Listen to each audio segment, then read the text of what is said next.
Good morning, Year 1. Welcome to English Lesson 1 online. Now, this is all very new to me, so hopefully it works, but just bear with me. All right, so before you have opened this, hopefully you have read The Very Blue Thingamajig on Seesaw. It's a very good book. I really enjoy it. Hopefully you did too. Now, this term in English, we're going to be writing character descriptions. So we're going to learn a lot about sentence parts because you have to be able to write really good sentences this term. Before we go any further today, I want to recap what we've learned already. So if you look on your screen, hopefully you can see me, but you can also see some writing to the side on my PowerPoint presentation. Okay, so we know that nouns are people, places, or things. We've learnt that before. Every sentence has to have a noun. We've also learnt about verbs and their action words. They tell us what that noun is doing. So what is the person, the place, or the thing doing? We've also learned about adjectives, and we know that they help to make stories and our own writing really entertaining. If we don't have adjectives, it's not entertaining. The last word on your screen is adverbs. We haven't learnt much about these yet, but to give more detail to our sentences, we're going to learn how to add adverbs, and they are giving us information about the verb. They tell us how the verb is happening, where it is happening, or when it could be happening. Okay, so today let's have a look at a very simple sentence from The Very Blue Thingamajig. It says, "The thingamajig went away." Now the first thing I need you to do is see if you can find the noun. Remember, a noun is a person, a place, or a thing. The thingamajig went away. If you said the thingamajig, you're right. Okay, let's have a look at the next part. Can you find the verb? This one's a bit trickier because it's not very vivid. It doesn't tell us much about it. What is the action word here? What is the thingamajig doing? The thingamajig went.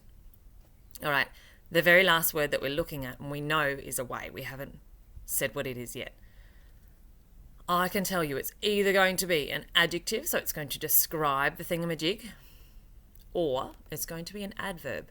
It tells us where, when, or how the thingamajig went.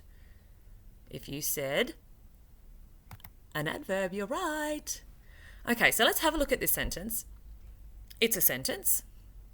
Not a very good one though. It's a bit boring. If we were in class and I wrote that, I would probably put you all to sleep. So let's have a look at how we could make this better. Today we are going to change just the verb, because when we talk about the thingamajig going away, it went away. It could have flown away, it could have cartwheeled away, it could have stomped away. We don't really know how it's feeling because went doesn't really tell us. Okay, so that's the first thing that authors really use are vivid verbs to tell us, to give us a real picture about how that character is feeling. So if I changed the verb to cartwheeled, the thingamajig cartwheeled away, I would know that the thingamajig's probably feeling a bit silly, because I know that if you cartwheeled away from me, I would think, oh, that person's feeling a bit silly.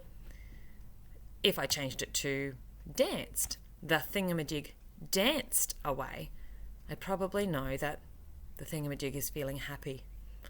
Because if I danced somewhere, I would probably be feeling pretty happy as well. Your job today is to write 2 sentences where you change just the verb. So you will be copying this sentence from here, the thingamajig something away, and in that spot where there's something, you have to add a new verb, a vivid verb. No went, okay, not even ran, a better one.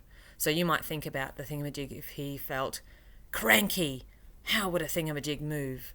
Or maybe the thingamajig is feeling scared, how would it move? So write your 2 sentences in your Year 1 book. Make sure you have a margin. You need to make sure that your 2 sentences have a capital letter and a full stop for each. You need to make sure that your helpful words are spelt correctly. You try using lines for any words that you don't know. There are no excuses, year one. Just because you're there and I'm here, it doesn't mean you can slack off. No. When you're finished, can you draw a picture for one of them and let me know? Send it to me when you're done.